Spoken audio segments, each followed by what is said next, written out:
Hello, everyone, and thank you for joining today's webinar for the Alliance Prize in Circular Solutions for Flexibles. And thanks for your patience, as I know we're getting started just a few minutes late. My name is Talia Gibbous, and I work for CARET, the agency that is supporting the Alliance to End Plastic Waste for this challenge. This webinar is being recorded and will be available on the News and Updates page of the Alliance Prize website later this week. We will also email the recording to those who have registered for the challenge. We have reserved most of our time over the next hour for your questions. In just a moment, Martin Tickner, Chief Advisor, Circular Solutions at the Alliance, will welcome you and provide a quick overview of the Alliance Prize. Then we'll do a quick walkthrough of the challenge website with my colleague, Ethan Matthews. Then my colleague, Cristabel Villena, will help open it up for your questions. As questions come up, please type them into the questions box and we'll answer as many as we can within our allotted time. Before we move on, some very important dates to keep in mind. The deadline to register for the Alliance Prize in Circular Solutions for Flexibles is in just under 3 weeks, on Tuesday, July 26th at 5 p.m. Eastern Time. Please note that you must register in order to be eligible to submit an application. We are also planning an additional pre-application webinar on Wednesday, August 3rd at 11 a.m. Eastern Time. The sign-up link for that session will be shared with all registered applicants shortly after the registration deadline. If you have any additional questions after today's session, you can always reach us at questions@theallianceprize.org.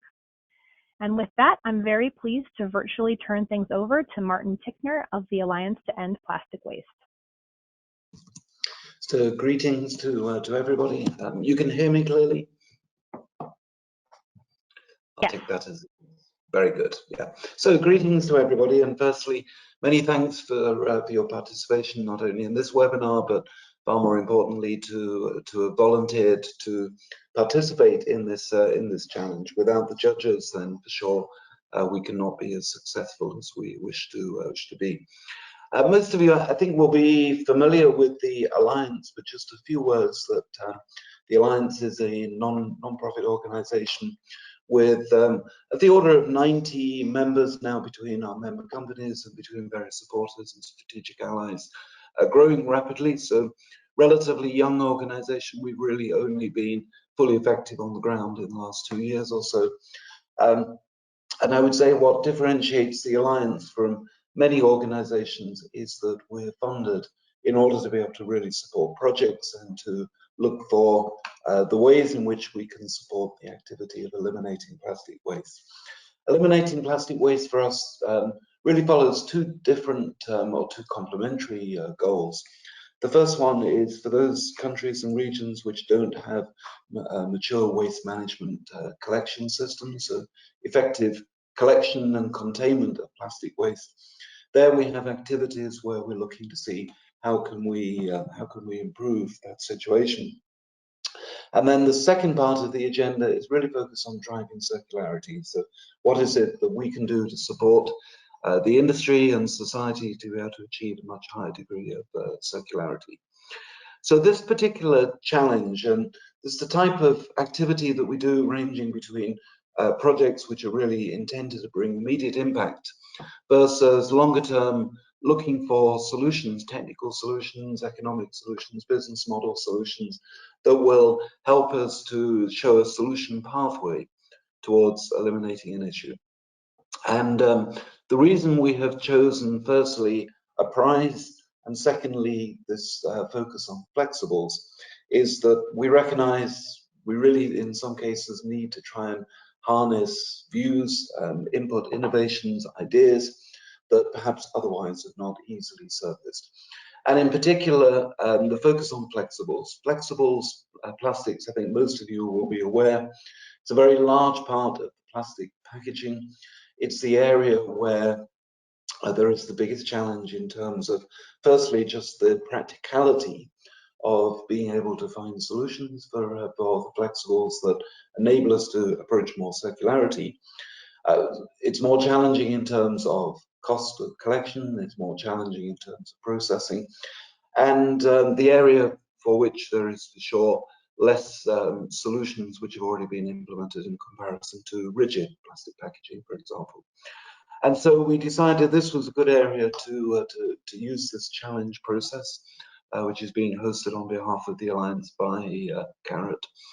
And what we're looking for here is solutions which really bring game-changing opportunities that perhaps have not been surfaced previously. So looking to take the opportunity to really address this single biggest challenge that we have ahead of us, hoping to find something which is really a game-changing solution compared to the solutions that we have in front of us today, which is not to say there are no solutions today, but they are difficult to implement. They're not as effective as we'd like. And so if we can find something which is an even stronger solution, that will be highly valuable. So with that said, and there'll be opportunity for questions later, let me pass it back. Thank you so much, Martin. So now we're going to turn through a quick overview of the challenge website and the process to participate in this award. So your first step to determine whether or not you are a good fit for this opportunity is the Organisational Readiness tool, which you can access from the main drop-down menu on the website. That tool walks you through a number of questions to determine eligibility for this challenge. If you answer yes to each of the questions, then we encourage you to take the next step, which is to complete the registration process. And we do encourage you to complete the registration process as soon as possible if you have not already. Registration is required in order for you to be able to submit an application, and it is very simple. You just simply go to the upper right-hand corner of any page on the website and click on the button that counts down the number of days until the registration deadline. You will then be instructed to create and confirm your account. After that, you will be prompted to submit basic information about your organization so that we can better understand the registrant community. Please note that you will not receive an email confirmation of your registration, but if you are able to access the online application and the forums on the back end of the platform, then that does mean that you have registered properly for the prize. And now just a very quick orientation to the Alliance Prize website. This prize, like all of our challenges, is rooted in the values of openness, transparency, and fairness. We want to be sure that everyone who registers and applies for this opportunity knows exactly what is expected of them, when and how they're going to be scored, and who will be evaluating their proposed solutions. And the website is really built to be an instructional guide to understand that process. The first and best place to start, possibly even before you register, is the Alliance Prize application. So the full text of the application is available to any visitor on the site, and you can see all of the questions, prompts, requirements, and word count limits even before you register. You'll note that the application has several sections, and we do encourage you to read all of them so that you have a good grasp of what is required to submit a full application. Once you've done that, you should have a very strong sense of what you will need to do in order to apply. The next question is how your application will be evaluated.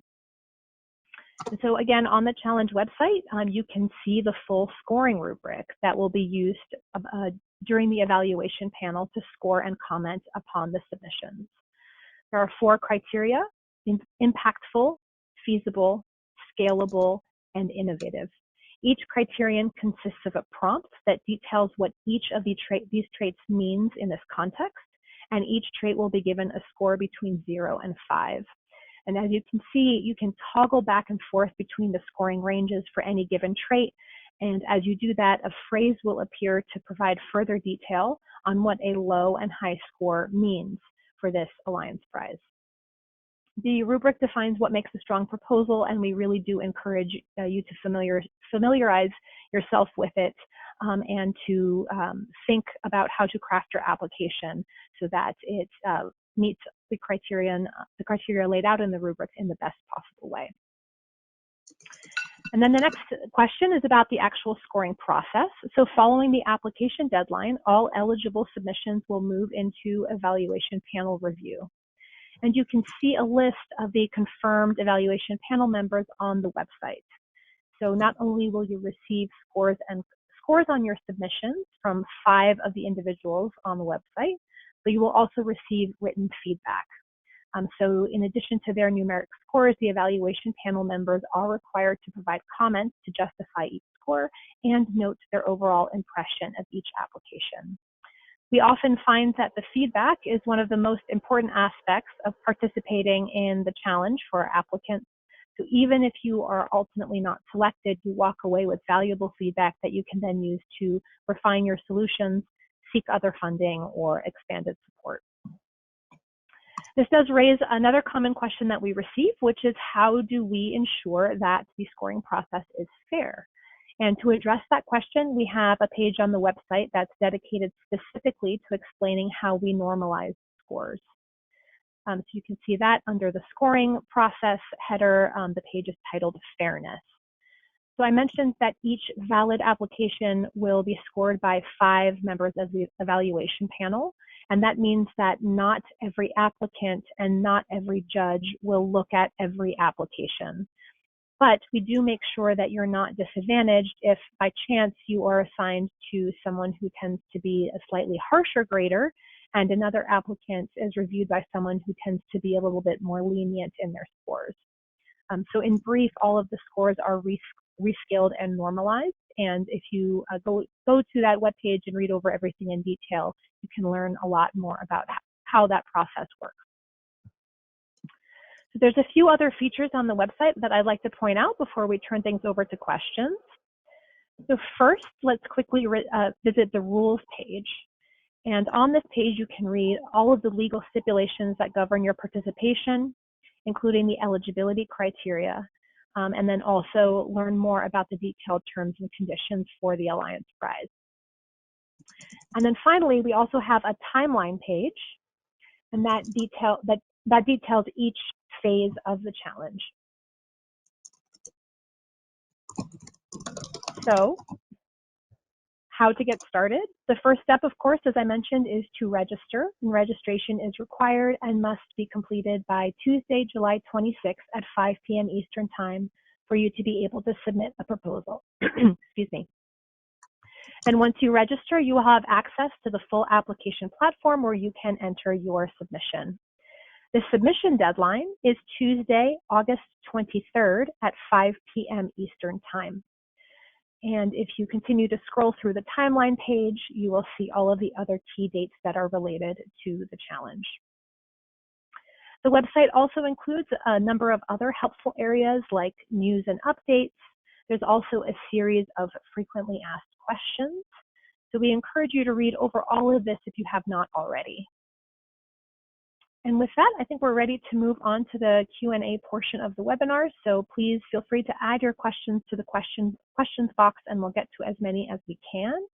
Please note that to ensure fairness, we are not able to provide guidance specific to your proposed solution. And with that, I will turn things over to Christabel to help us get started with questions.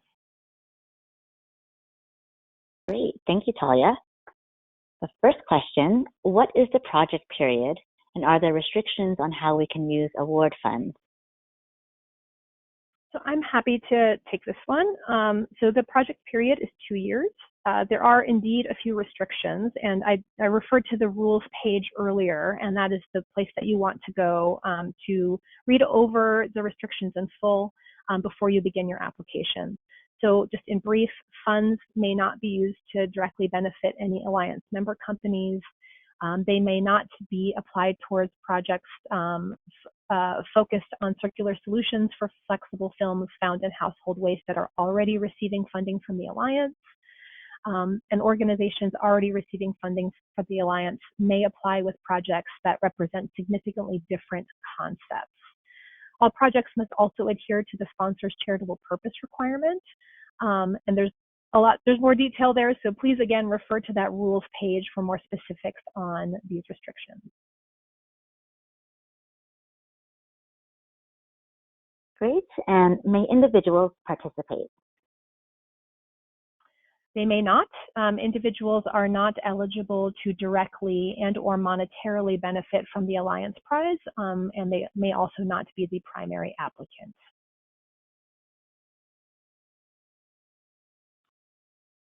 All right, and one of our investors is an Alliance member company. May we participate?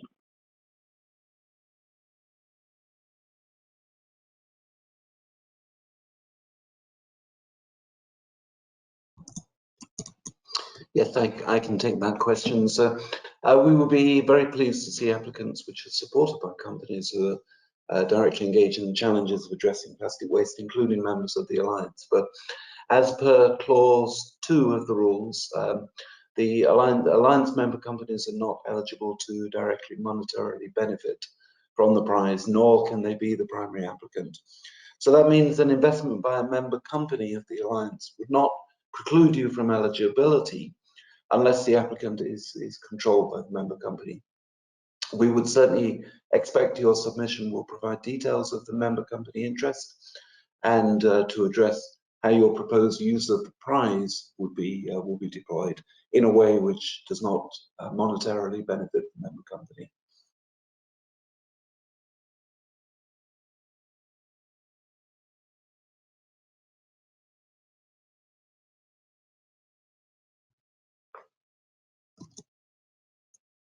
Thank you, Martin. Next question, how many projects will receive funding? Will the $3 million be shared amongst a number of recipients? I can take this one. There will be one winner who will receive an award of $3 million. And this will be in the form of multiple milestone-based payments from the Alliance to End Plastic Waste, as I mentioned, over a 2-year project period.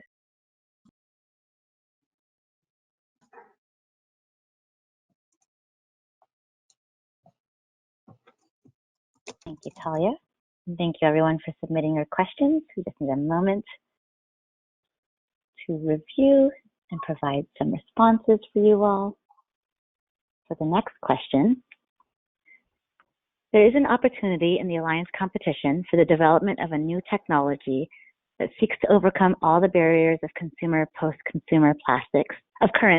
post-consumer plastics recycling technologies, chemical and mechanical.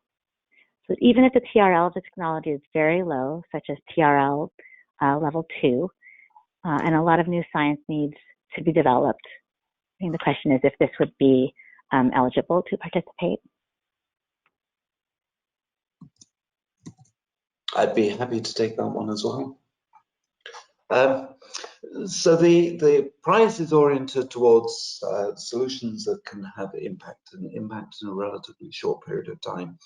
So what we're for sure looking for is game-changing ideas, game-changing solutions, but ones that can be really commercialized to have impact in a relatively period of time. So a low TRL in itself does not preclude an application. But what we will be looking at very much, and in comparison with other applications, we will be looking for the pace at which that technology, that idea, could be brought through into commercial deployment and start having significant impact. So if a low TRL, but one that could be brought up to commercialization, and there are plans to bring it to a TRL of 7, 8, 9 within several years, I think that would have some opportunity, some chance. But if it's a 15, 20-year research project, then I think that's not going to satisfy the requirements that we have.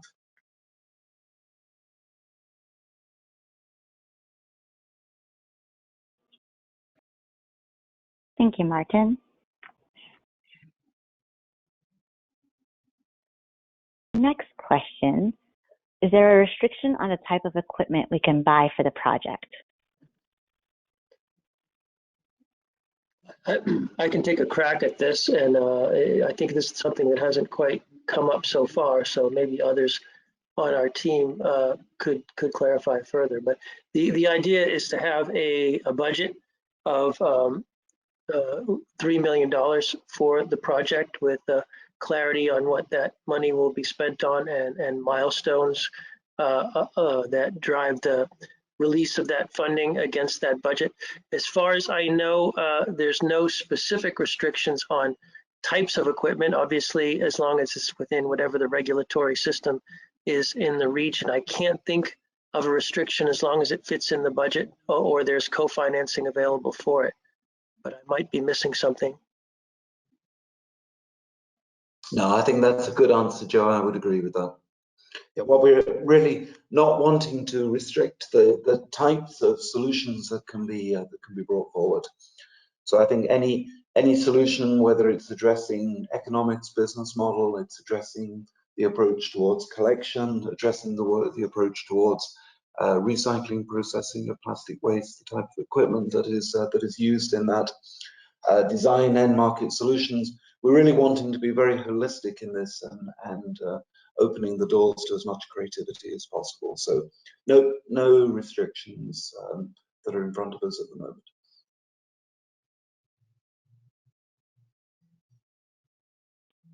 Thanks to you both. All right, next question. Is this solution for high value or low value household plastic? Is there any specific types of plastic? Yeah, I think this is really an important question, and I'm glad it was raised. And I suppose there's the potential for some confusion.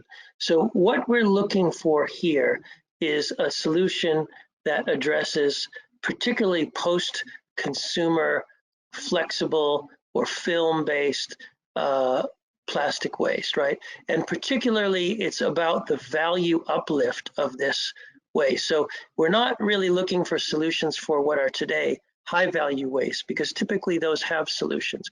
We're looking for solutions for what would otherwise be low value waste and the most difficult to recycle parts of the waste stream, particularly post-consumer. And traditionally, we're talking there about plastic, flexible and film plastic waste. And there's some examples that are listed in the website, but it's things like shopping bags and sachets and wrapping for food, foil wrapping with a plastic coating, bread wrappers, any kind of multi-layer film packaging, the sort of material that's low in bulk density and easy to contaminate in a post-consumer stream, difficult to sort in traditional sorting equipment. Those types of materials, much of which is polyolefin, but not all, is really what we're targeting here, to find solutions to that give it enough value ultimately to finance the collection and sorting that's required.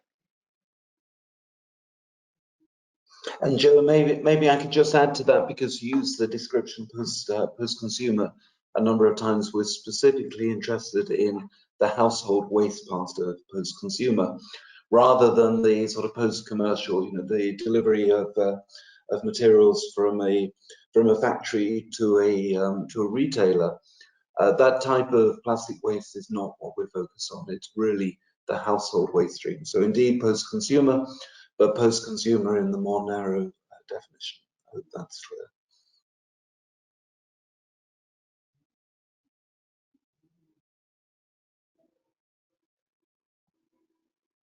Great. All right, next question. Can graphics be used as part of an answer? This is Talia. I'm happy to take that one. So the vast majority of the questions on the application are text only. However, you will be required to upload a visual representation in the form of a PDF, and that can contain drawings, illustrations, schematics, or other visual representations of your solution. And so that can also be a process flow diagram that shows system inputs and outputs between major process components. And the purpose is to help the evaluation panel better understand your proposed approach. So again, that visual representation is a required component of the application. It should be a single PDF that does not include 10 megabytes or 5 pages. And also please note that while it's okay for it to include some additional text to explain the solution, it should not be used to circumvent word count.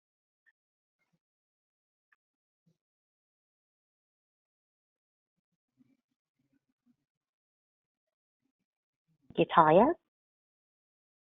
Next question. Could the Alliance Prize be directly used towards partial components toward a bigger solution that is to be implemented? So for example, if the development of the solution is 30% Alliance Prize and 70% funded from other proceeds. Would this be acceptable when described in the execution plan? Yes, I can take that one, Christabel. So the answer is emphatically yes. So we would refer to this as co-funding.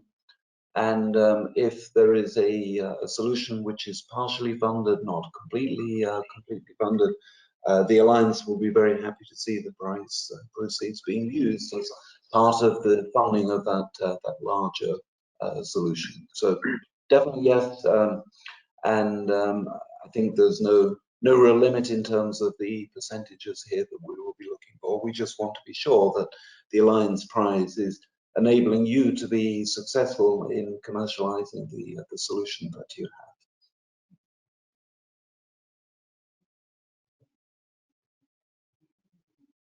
Thank you, Martin. And also related to budget, can the project budget include hourly wages for the company employees, or are the funds to be used for non-wage related items? And if wages are allowed, is there an hourly rate that is recommended?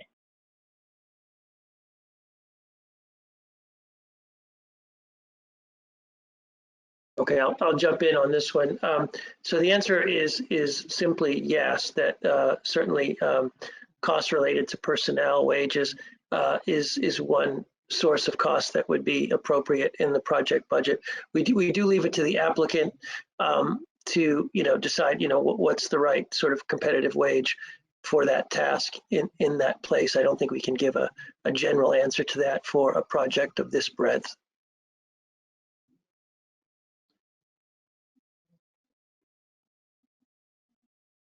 Thank you, Joe. And is the expectation that there will be a single solution that solves for all types of post-consumer flexibles? Is it possible that one key solution is designed for recyclability in the first place to make it easier to existing technology to solve for the problem? Okay, I'll take that one too. So this is a really great question as well, in my opinion. I think we would love to see a solution that does solve for all types of post-consumer flexibles. That would certainly be a wonderful thing to see. We do recognize that that's not especially likely, that this is a complex problem with many components and many different situations. So I think this is something that will probably be a key challenge for the judges, who we thank very much for supporting us in this prize, to be able to compare what the impact of different solutions will be across the different components of waste and the different elements of implementation. I think it's going to be a question of comparing, one of our key criteria being impact, which ones are ultimately going to solve the maximum extent of the problem. So I think it comes to that. If it's an extreme niche, then not so likely to win. But if it's a solution that addresses key components and has quite a lot of applicability, then a much better chance.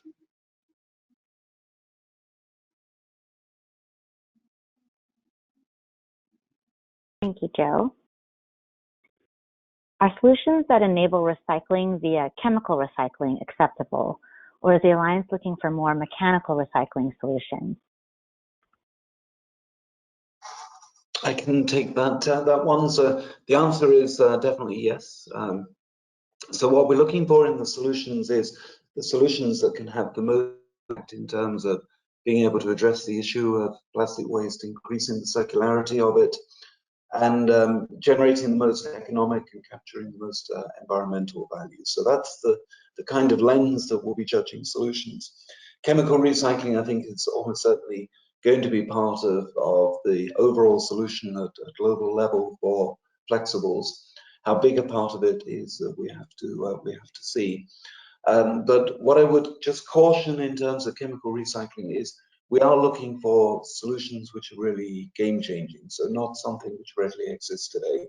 Today, there are many small-scale chemical recycling facilities around the world, many of them producing a fuel oil, for example, or a very low-quality feedstock. And even if they are producing the feedstock, which is truly for chemical recycling, has that been proven on large scale? So the word of caution that I'm giving, which applies to all the solutions in a way, is what is really novel about this. That's what we need to focus on. Martin, I'm inclined to add one thing as I read this question, and I don't know if you agree, but the way it was phrased almost conveys a sort of false dichotomy that the solutions will be either chemical recycling or mechanical recycling. And we're trying to frame the challenge even more broadly than that, right? That the solutions might be neither. The acceptable solutions might be in design, or might be in sorting, or might be in a business model that creates value for the waste in another way. As long as it's novel and impactful and the other criteria that we've said, I think it's a fairly open challenge. Yeah, fully agree, Joe. So thanks for that. Thanks for that, Bill.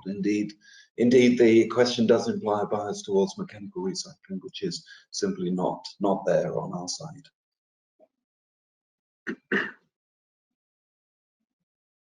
Great, thank you.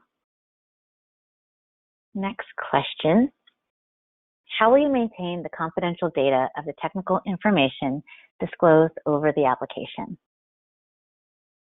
This is Talia. I'm happy to take that one. So the information that is submitted in the application will be shared with the evaluation panel and the selection committee judges. In addition, portions of the top scoring applications may be published on the Alliance Prize website. So this is addressed in the terms and conditions, is also noted at the very top of the application itself.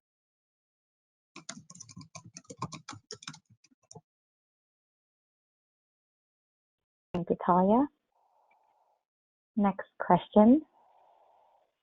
Can members of the Alliance help provide specific samples, such as of multi-layer films of specific compositions, or pilot evaluations once we have some promising prototypes? Okay, sure, I'll take that, Talia. I would say, you know, part of the project proposal plan that will be that would be submitted would include, you know, requiring samples. And I think, you know, once the prize is there for a winning entrant, I think if the requirement of particular, you know, kinds of samples from our members, we have a broad range of members who can certainly provide that, would be, you know, an acceptable part of the plan from my point of view, if that made sense. Yeah, I think, Joe, that addresses for the post-prize award part of it. I think when it comes to the application itself, then we're not offering as the alliance that we can support, or the member companies will be able to support with the cost of the application in that respect. So I would say absolutely members of the alliance could and may be very happy to provide that type of support. We could put applicants in touch with member companies, but we cannot guarantee, and I certainly can't speak, that member companies will be willing to provide that type of support. Then depends very much what is looked for. It could end up becoming very expensive. So we can endeavour to facilitate it, but we certainly don't promise it.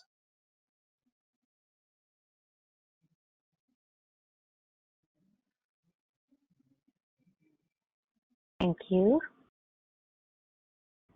Next question. Is there an advantage if a solution can deal with plastics and films, but also tackle other material classes? Yes, I'll take that one. So having talked about post-household waste before, we recognise, and it's very clear, that the problem of waste management, plastic waste management, is really embedded in the overall issue of waste management. So yes, if you have a single stream collection where things are all mixed together, you can't deal with the plastics and films in isolation. If you have segregated source collection, maybe you are dealing with the plastics and films separately.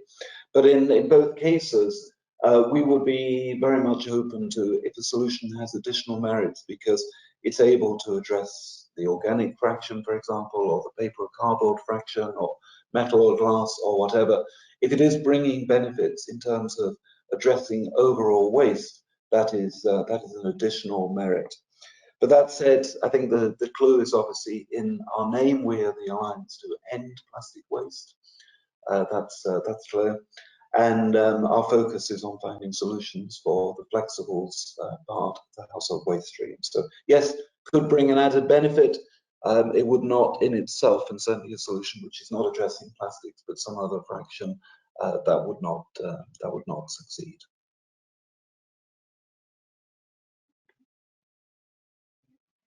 Thank you, Martin. Next question. What kind of proof of concept is needed for the application?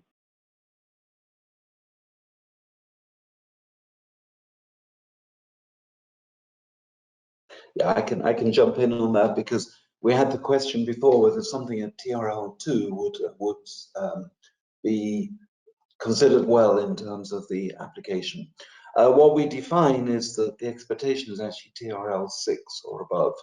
When I was answering about the TRL2, we would really need to see something which is absolutely game-changing and has a rapid path to commercialization.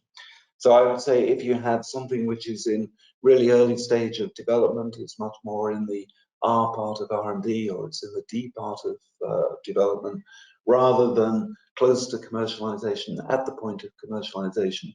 If you have something which is very early stage, I think you really need to think about to what degree is this going to convince the assessment panel that it's an absolutely revolutionary, game-changing type of idea. But our expectation is TRL6 or above.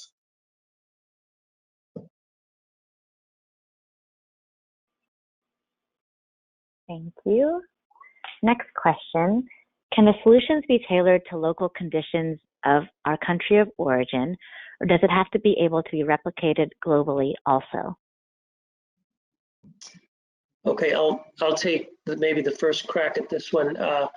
I think it goes a little bit back to one of the earlier questions. Is we would love to see a solution that is new and that addresses every aspect of the film and flexible household plastic waste problem, creating value, and can do it everywhere globally.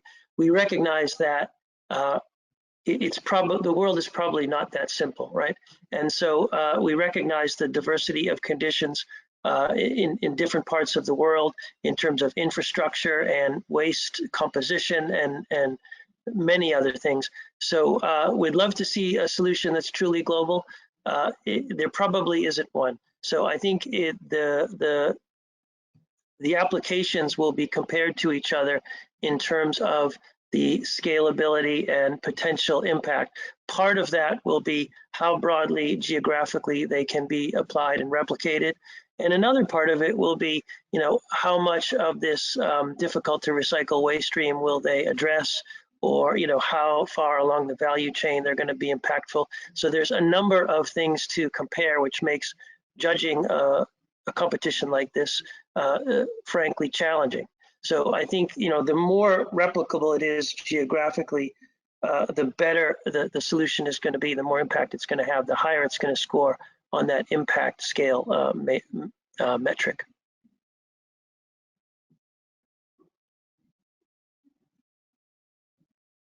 Thank you, Joe. Next question. Must a particular enterprise do the collection, sorting, and recycling of all the low-value flexibles, or is there room for collaboration with other waste recyclers to offtake those sorted flexibles for further processing? Yeah, definitely room for collaboration. Sorry, Martin, I'll take this one. But yeah, definitely room for collaboration here. It's certainly not the expectation that somebody is going to be showing or participating in the entire value chain. What is important is that we can see how the solution is integrated into that value chain. So it needs to be clear, how will the collection, how is the collection being done? What's the source of feedstock which is being used? What is required in terms of sorting? What is the recycling solution? What are the end markets? We need to see that value chain. But the solution will probably be only addressing one part of the value chain and then integrating into something that we can look at and say clearly, okay, that's an existing process. It's clear to see how this can be working and practical. What is not going to be well assessed is if there are assumptions around any part of the value chain which are not realistic.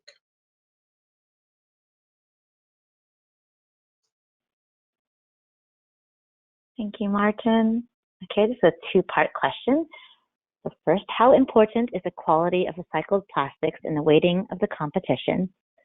And if the technology were capable of producing recycled plastics capable of competing with virgin plastics in quality and price, would it be something valuable in the weighting? I would love to take this one. Joe, do you mind? Yeah, go for it. Okay, yeah. Very clearly, we're looking for solutions which capture the maximum economic value as well as environmental value. So this is not just a question of how do you dispose of waste, but how do you capture value from waste, which can then contribute to the investability of solutions, the replication of solutions, can contribute to the cost of collection. So clearly something which is delivering a high quality recycled plastic is going to command much more value than something which is perhaps being recycled into a low value application, downcycling effectively. So yes, I think we'd be particularly excited at seeing something which is producing high quality recycled plastics and if truly capable of competing with virgin plastics in quality and price and cost, I would say also. That would be something which will be truly valuable. The world is looking for high quality recyclers. We talked about before whether those will come from mechanical or chemical recycling. They could come from both. But clearly, if it's chemical recycling, there is additional cost and there is additional environmental impact versus mechanical recycling, which is why it's not just quality and price, but it's also the cost of the conversion technology. But hope that's clear. We'd be really excited to see a recycled plastic capable of competing with virgin plastic.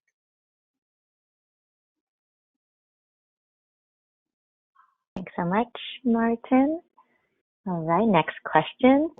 How would circular be defined from the Alliance perspective? Is this household film to film or household film to other film polymers, etc.? I'll take that one, Joe, as well, if you don't mind, because that's rooted in a philosophy that if we had an hour, we could spend an hour discussing the philosophy here. So definition of circularity, is it indeed about closed loop, which would mean household film to film? Is it about something where you could really say it's plastic to plastic circularity, so that will be household film to other films, or indeed to other applications, to injection molded rigid applications, for example? Or are we more interested in material circularity, where we're not necessarily recycling or closing the circularity gaps in terms of back to plastic, but entering into another circular economy? The answer is all of those will be acceptable. Now, clearly, when we talk about economic value, which we're capturing, then probably household film to film is going to provide the highest degree of economic value. So whether that's film back to the same film or film to other film polymers, I'm not sure what's behind that question, but I would say they're of equal interest. If it's film going into, let's say, high value injection molded applications, that's also creating a lot of value. So also we would look on that with a great deal of favor. If it's film going into low value, let's say mixed polyolefin, low quality applications, that's clearly not as attractive from an economic point of view as film to film will be. And if it's plastic waste, film waste going, household waste going into construction applications, again, we would need to consider what's the economic benefit that we're capturing, what's the environmental value of this. But they're all legitimate solutions, and I think that's what I want to stress here. We're not being narrow in terms of the type of solutions we're willing to consider, but we're trying to convey here in these answers to the questions and in the scoring rubric, what are the things that we will value most highly. So think about economic value, think about environmental value, think about scalability, and the cost to make it happen.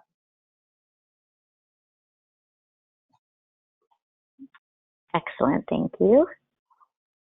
And next question, what metrics are needed to judge environmental benefits? LCAs may be difficult to have in TRL 6 stage.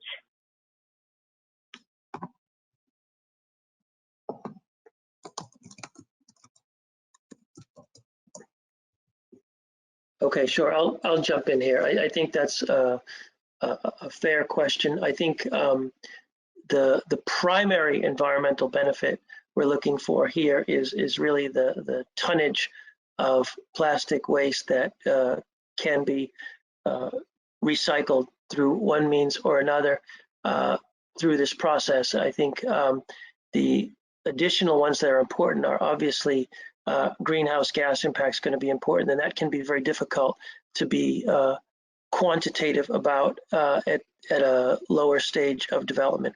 Ultimately, an LCA is going to be important in the full-scale commercialization of the project, and it might even be part of the budget for the project moving into that commercial stage. I think that, you know, some estimate of the energy intensity is probably going to be relevant, and a lot of other environmental factors would flow from the overall, I would say, energy intensity of a process, and maybe, you know, if there's a particularly high level of fresh water usage because of a lot of washing or something like that, that might be on the third level of criticality. But I think the primary one is going to be tons that of plastic that are not going to the environment but are staying in the useful stage.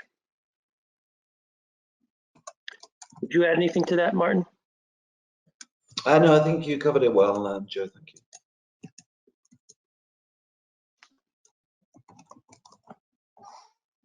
Great, and that takes us to the end of our questions so far. Really, really great questions. Thank you, everyone, for submitting. We do have some time left if you'd like to continue adding questions. We can probably get a couple more in. Otherwise, Talia, you can take us away. Thank you, Christabel, and thanks again to Martin and Joe for answering questions and for everyone for submitting such thoughtful questions so far. Just a few reminders, if you have not done so already, please register no later than Tuesday, July 26th at 5 p.m. Eastern Time in order to be eligible to submit an application. We will be making a recording of this webinar available to all registrants via email. We'll also be posting it on the Alliance Prize website. Save the date for our second Q&A webinar, which will take place Wednesday, August 3rd at 11 a.m. Eastern Time. That will be a really great opportunity to ask more questions as you dive deeper into the application. And throughout all of this, if you have more questions, you can always reach us at questions@theallianceprize.org. And so with that, thank you again for joining us. We really look forward to your participation in the Alliance Prize. Martin and Joe, any closing remarks? No, I guess. Yeah, sorry, you go, because I spoke at the beginning. So just one thing I wanted to mention, because there was a question about whether there's one winner, and in a formal sense, there's one winner of the $3 million prize from the Alliance, but hopefully the benefit of this competition will be much greater than that, but because what we want to do is give visibility to as many applicants as possible, to real individuals and organizations who can, including our members, who can make a difference in terms of sponsoring, supporting, and enabling as many of these solutions towards commercialization as possible. So the $3 million is, to me, the beginning, and there's many more benefits from the other applicants that they can gain by exposing these ideas to a broad community who are interested in supporting them. And thank you for that, Joe, because that's exactly the point I want to make also, is that there is one winner in this respect, but it's not only one winner. And certainly something the Alliance will be really excited to see is if we have multiple good solutions coming through. We do have access to different sources of financing, so although there will only be one prize, I would not preclude that the Alliance may say, you know what, we really like this candidate solution as well, and we would like to invest in that separate from the prize. We would also see our member companies could do that. We could also facilitate financing from other solutions, including the private equity fund, which the Alliance has recently announced for much more commercial solutions, I would say commercially ready.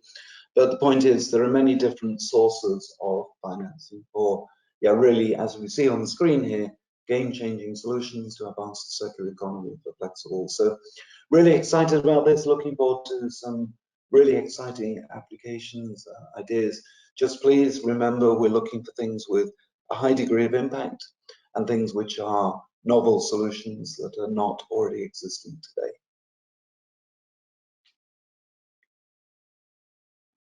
Thank you so much, and thank you again to everyone for attending. Have a great rest of your day. Very good. Thank you, everybody.